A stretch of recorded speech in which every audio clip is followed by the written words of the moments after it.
श्री स्वामी समर्थ. कर्म म्हणजे काय? नमस्कार मित्रांनो. आजचा विषय ऐकायला साधा वाटतो, पण समजायला गेलं तर आयुष्य बदलून टाकणार आहे. माणसांच्या कर्माची फळे कधी विचार केलात का? काही लोक फार चांगले असतात, तरीही त्यांना त्रासच का होतो? आणि काही लोक चुकीचं सगळं करूनही सुखात कसे राहतात? तेव्हा आपल्या मनात एकच प्रश्न उभा राहतो, देव आहे का? खरंच मित्रांनो, देव असतो, पण तो लगेच निकाल देत नाही. कारण देवापेक्षा मोठा असतो एक नियम, कर्माचा नियम. कर्म म्हणजे काय? कर्म म्हणजे फक्त कृती नाही. कर्म म्हणजे तुमचा विचार, तुमची भावना, तुमचा हेतू आणि तुमचं वागणं. तुम्ही कोणाशी कसं बोलता, कोणाला कसं वागवता, दुखावलेल्या माणसांकडे दुर्लक्ष करता की मदत करता, हे सगळं कर्मामध्ये जमा होतं. कर्माचं बी. मित्रांनो, कर्म म्हणजे बी पेरण्यासारखं आहे. तुम्ही आज बी पेरता, पण फळ लगेच मिळेलच असं नाही. कधी महिने, कधी वर्ष, तर कधी संपूर्ण आयुष्य जातं. पण एक लक्षात ठेवा, बी पेरलं असेल तर पीक येणारच. आता नाही तर नंतर. लगेच लोक म्हणतात, मी तर काही वाईट केलं नाही, तरी माझ्याच वाट्याला दुःख का? कारण मित्रांनो, कर्माचं गणित आजचं नसतं. कधी ते मागच्या वर्षाचं असतं, मागच्या आयुष्याचं असतं, किंवा अजून तुमच्या समजण्या पलीकडचं. देव उशीर करतो पण विसरत नाही. एक छोटी गोष्ट आहे. एक माणूस रोज मंदिरात जायचा, देवापुढे हात जोडायचा, पण घरी गेल्यावर बायकोशी उद्धटपणे वागायचा, मुलांना भीतीने ठेवायचा, गरिबांना हिणवायचा आणि म्हणायचा, मी तर रोज पूजा करतो. मित्रांनो, देवाला फुलं नको असतात, देवाला वागणूक पाहिजे असती. कर्म फक्त बाहेरचं नसतं. तुम्ही कोणाला फसवायचा विचार केला, पण संधी मिळाली नाही, तरीसुद्धा ते कर्म मनात नोंदवलं जातं. आणि तुम्ही कोणाची मदत केली, कोणी पाहिलं नाही, तरीसुद्धा ते पुण्य साठवलं जातं. लक्षात ठेवा, कर्म कधीही वाया जात नाही. प्रत्येक अश्रू मोजला जातो, प्रत्येक हसूही मोजलं जातं आणि प्रत्येक एक अन्यायाचं उत्तर मिळतंच. मित्रांनो, फक्त वेळ ठरलेली नसते. कधी कधी मनात प्रश्न येतो की मी इतकं चांगलं वागतो, तरीही माझ्याच वाट्याला दुःख का येतं? उत्तर खूप साधं आहे, पण स्वीकारायला कठीण. चांगली कर्मे लगेच फळ देत नाहीत, ती आधी तुमची परीक्षा घेतात. चांगुलपणाची. चांगला माणूस कधी जाहिरात करत नाही. तो मदत करतो आणि विसरूनही जातो. पण निसर्ग विसरत नाही, देव विसरत नाही. बी रुजायला वेळ लागतो. शेतकरी बी टाकतो, तो रोज शेतात जाऊन पाहत नाही, कारण त्याला माहीत असतं बी जमिनीत आहे, ते आपलं काम करत आहे. तसंच तुमची चांगली कर्म अदृश्य पातळीवर काम करत असतात. एक शिक्षक, एक साधा शिक्षक होता. गावातल्या छोट्याच्या शाळेत पगार कमी, सोय नाहीत, तरीही मनापासून शिकवायचा. गरीब मुलांना पुस्तकं विकत द्यायचा, त्याचं शुल्क स्वतः भरायचा, कोणालाही सांगायचं नाही. वर्ष गेली, तो म्हातारा झाला. एक दिवस तो आजारी पडला. पैसे नव्हते, तेव्हा दारात रांग लागली. डॉक्टर, अधिकारी, व्यापारी हे सगळे म्हणाले, सर, आम्ही तुमचे विद्यार्थी. मित्रांनो, ही असते चांगल्या कर्माची परतफेड. चांगुलपणाचं फळ नेहमी पैशात नसतं. कधी वेळेवर मदत मिळते, अपघात टळतो, आजारपणातून वाचतो, योग्य माणूस आयुष्यात येतो. हे सगळे योगायोग नाही, हे पुण्याचं संरक्षण असतं. दुःखातही ही पुण्य असतं. कधी कधी चांगला माणूसही रडतो, पण त्याच्या अश्रूमध्येही आशा असते. दुःख त्याला तोडत नाही, दुःख त्याला घटवतो. देव उशीर का करतो? कारण जर देवाने लगेच सगळं दिलं तर माणूस गर्विष्ठ होईल. उशीर म्हणजे शिक्षा नाही, उशीर म्हणजे तयारी. एका स्त्रीची कथा. एक स्त्री सगळ्यांसाठी जगली, नवऱ्यासाठी, मुलांसाठी, सासरच्यांसाठी, स्वतःसाठी काहीच नाही.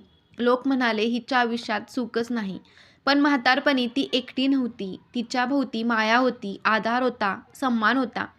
हे सुख दिसत नाही, पण फार मोठं असतं. शांत मन ही पुण्याची खूण. ज्याचं मन शांत, त्याच्याकडे सगळं असतं. कारण तो कोणाचा हक्क खात नाही, कोणाचं मन दुखावत नाही, कोणाला फसवत नाही. शांत झोप येणं हे सुद्धा पुण्याचं फळ आहे. लक्षात ठेवा, चांगुलपणा कधी वाया जात नाही, मदत कधी हरवत नाही आणि प्रेम कधी अपयशी ठरत नाही. फक्त वेळ ठरलेली नसते. मित्रांनो, वाईट करणारा माणूस नेहमी हसताना दिसतो, त्याचं आयुष्य ऐश आरामात दिसतं आणि चांगला माणूस संघर्ष करताना. तेव्हा आपल्या मनात प्रश्न येतो, न्याय कुठे आहे? न्याय आहे, पण तो दिसत नाही, जाणवतो. वाईट कर्मे लगेच का फळ देत नाहीत? कारण देव शिक्षा देण्यात घाई करत नाही. तो संधी देतो सुधारण्याची, पश्चाताप करण्याची, थांबण्याची. पण जेव्हा माणूस थांबत नाही, तेव्हा वेळच शिक्षा बनते. कर्माचा आरसा. वाईट कर्म म्हणजे दुसऱ्याचे नुकसान नाही. वाईट कर्म म्हणजे विश्वासघात, अपमान, फसवणूक, स्वार्थ, अहंकार आणि हे सगळं हळूहळू माणसाच्या आयुष्याला पोखरतं. एक कथा आहे, पैशाच्या नशेतला माणूस. एक माणूस होता, पैशाच्या नशेत गरिबांना लुबाडायचा, कामगारांचे पैसे मारायचा. लोक घाबरायचे, तो माजायचा. वर्ष गेली, कोणी त्याला थांबवू शकलं नाही. पण एक दिवस तो एकटाच बसला होता. पैसा होता, पण माणसं नव्हती. मित्रांनो, ही असते वाईट कर्माची पहिली शिक्षा, एकटेपणा. वाईट कर्माचा परिणाम कसा होतो? तो अचानक नसतो, तो येतो. नात्यांमध्ये दुरावा, मनात अस्वस्थता, झोप न लागणं, भीती, संशय. माणूस बाहेरून हसतो, पण आतून जळत असतो. देव शिक्षा कशी देतो? देव काठी घेऊन मारत नाही. तो देतो चुकीचे निर्णय, चुकीची माणसं, चुकीच्या सवयी आणि माणूस स्वतःच आपलं आयुष्य उद्ध्वस्त करतो. स्त्रीचं मौन आणि कर्म. एका घरात सून होती. सासू सासऱ्यांचा अपमान सहन करत होती. ती काहीही बोलत नव्हती, फक्त काम करत होती. लोक म्हणाले, ही कमकुवत आहे. पण वेळ आली आणि तेच लोक एकटे पडले. मौनाचंही कर्म असतं, अन्यायाचंही फळ असतं. वाईट कर्मे पिढ्यांपर्यंत जातात का? तर हो मित्रांनो, कधी कधी जातात. कारण वागणूक वारशाने जाते, संस्कार पुढे जातात. म्हणूनच म्हणतात, आपण नाही तर आपली मुलं भोगतात. एक शेवटचा इशारा. वाईट करणारा माणूस म्हणतं, माझं कोणी काही करू शकत नाही, पण वेळ सगळं करू शकते. लक्षात ठेवा, चुकीचा माणूस कधी सुखी नसतो, तो फक्त सुखी असल्याचं दाखवतो. कर्म कधीही माफ करत नाही, फक्त उशीर करते. मित्रांनो, आपण नेहमी असं समजतो की जे केलं तेच कर्म, पण जे केलं नाही, जे बोललं नाही, जे थांबवू शकलो नाही, तेही कर्मच असतं. यालाच म्हणतात मौनातील कर्म. मौन म्हणजे कमजोरी नाही, गप्प राहणं. नेहमी भीतीपोटी नसतं, कधी ते शहाणपण असतं, कधी सहनशीलता आणि कधी आत्मसंयम. पण मित्रांनो, कधी कधी गप्प राहणं म्हणजे पापाला मुकसंमती असते. योग्य मौन आणि चुकीचं मौन. योग्य मौन भांडण टाळण्यासाठी, क्रोध शांत करण्यासाठी, कुणाचं मन न दुखवण्यासाठी, वेळ येईपर्यंत संयम ठेवण्यासाठी. हे मौन पुण्य देतं. आणि चुकीचं मौन, अन्याय पाहूनही गप्प, चुकीला पाठिंबा, स्वार्थासाठी दुर्लक्ष, हे मौन पापात मोजलं जातं. एक कथा आहे, ऑफिसमधील अन्याय. एका ऑफिसमध्ये एक प्रामाणिक कर्मचारी होता. त्याच्यावर खोटे आरोप झाले. सगळ्यांना सत्य माहीत होतं, पण सगळे गप्प. कारण आपल्याला काय करायचे? नोकरी जाईल, आपण का मध्ये पडायचं? त्या मौनामुळे एक माणूस उद्ध्वस्त झाला. आणि मित्रांनो, हे मौन सगळ्यांच्याच कर्मात नोंदवलं गेलं. मौनाचं पुण्य कधी मिळतं? जेव्हा तुम्ही अपमान सहन करता, पण अपमान परत परत करत नाही. राग असूनही चुकीचं बोलत नाही. दुखावले असूनही माफ करता. तेव्हा तुम्ही स्वतःवर विजय मिळवता. आणि हे पुण्य फार मोठं असतं. रडणाऱ्याचं मौन. काही लोक बोलत नाहीत कारण त्यांना ऐकणारं कोणी नसतं. त्यांचं मौन देव ऐकतो. त्यांचे अश्रू कर्मात मोजले जातात. एका आईची गोष्ट आहे. एक आई सगळं आयुष्य मुलांसाठी जगली. त्याला मोठं केलं, शिकवलं, स्वतःच्या इच्छा बाजूला ठेवला. पण मुलगा मोठा झाल्यावर म्हणाला, आता मला माझं आयुष्य जगायचं आहे. आई घरात असूनही परकी झाली.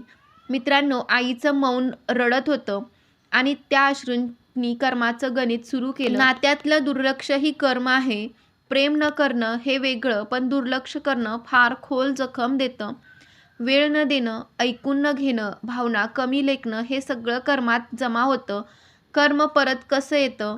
नात्यात दिलेला त्रास बहुतेक वेळा त्याच नात्यातून परत येतो ज्याने आई वडिलांना दुर्लक्षित केलं. तोच म्हातारपणी एकटा पडतो. ज्याने त्यांच्या भावनांना किंमत दिली नाही तो प्रेमासाठी भीक मागतो. एक सून आणि सासू. एक सून सासूला ओझं समजत होती. तिच्या बोलण्यात कडवटपणा, वागण्यात तिरस्कार. लोक म्हणाले सासू तरी काही कमी होती, पण कर्म तर्क करत नाही, ते हिशोब करतं. ती सून म्हातारी झाली आणि तिच्याच घरात तिला कोणी ऐकलं नाही. प्रेमाचं कर्म कधी हरवत नाही. सगळे नातेसंबंध वेदनादायक नसतात. काही लोक खूप सहन करतात, खूप माफ करतात, खूप समजून घेतात. त्यांचं आयुष्य उशिरा पण शांत होतं. नात्यातला इशारा. ज्या माणसाला तुमच्या अश्रूंनी फरक पडत नाही त्यांच्याशी केलेली क्रूरता एक दिवस तुमच्यावरच येते. लक्षात ठेवा, नात्यात दिलेली वेदना, शब्दाशिवाय दिलेला अपमान आणि गरजेच्या वेळी केलेलं दुर्लक्ष हे सगळं कर्मात साठतं. मित्रांनो, पैसा वाईट नाही, सत्ता वाईट नाही, पण पैसा आणि सत्ता माणसाची परीक्षा घेतात. ते माणसाला बदलत नाहीत, ते माणसाला उघडं पाडतात. पैसा म्हणजे काय? पैसा म्हणजे सुविधा, सुरक्षितता, स्वातंत्र्य. पण पैसा म्हणजे अहंकार, गर्व, माणसांना किंमत न देणं. हे सगळंही असू शकतं. पैसा आला की काय बदलतं?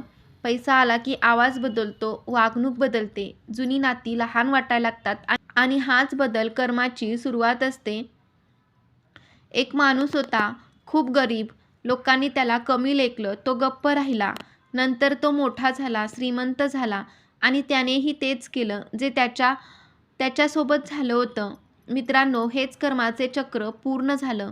सत्ता आणि अन्याय. सत्ता मिळाली की निर्णय घ्यावे लागतात, जबाबदारी वाढते. पण सत्ता वापरून जर अन्याय केला तर कमजोरांवर दडपण आणलं तर सत्य दाबलं तर कर्म कधीही माफ करत नाही. एक अधिकारी खूप प्रामाणिक म्हणून ओळखला जायचा. नंतर सत्ता आली आणि माणसं बदलली. लाच, दबाव, अन्याय. तो म्हणायचा सिस्टीमच अशी. पण जेव्हा सिस्टीम त्याच्यावर आली तेव्हा कोणीच उभं राहिलं नाही. पैशात मिळणारं नाही अशी गोष्ट पैशाने मिळत नाही. शांत झोप, खऱ्या माणसाची साथ, मनाचा आधार हे सगळं फक्त कर्मातून मिळतं. पैसा आणि भीती. ज्याच्याकडे जास्त पैसा त्याच्याकडे जास्त भीती. चोरीची, फसवणुकीची, अपमानाची, वाईट कर्मांनी मिळालेला पैसा मनाला जाळतो. योग्य कमाईचं पुण्य, प्रामाणिक कष्टातून आलेला पैसा घर समाधानात आणतो, मुलांमध्ये संस्कार देतो, आजारांपासून वाचवतो. ही कर्माची कृपा असते. मित्रांनो, कर्म टाळता येत नाही, पण कर्म सुधारता येतं. देव दूर नाही, तो तुमच्या बदलात आहे. आज एक चांगला विचार करा. आज एक चुकीची सवय सोडा. आज एक माणूस मनापासून समजून घ्या.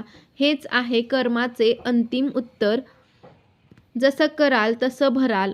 आज नाही तर उद्या, पण नक्की. तर तुम्हाला हा व्हिडिओ कसा वाटला कमेंटमध्ये नक्की सांगा. व्हिडिओ आवडला असेल तर व्हिडिओला लाईक करायला विसरू नका. श्री स्वामी समर्थ. जय जय स्वामी समर्थ. श्री गुरुदेव दत्त.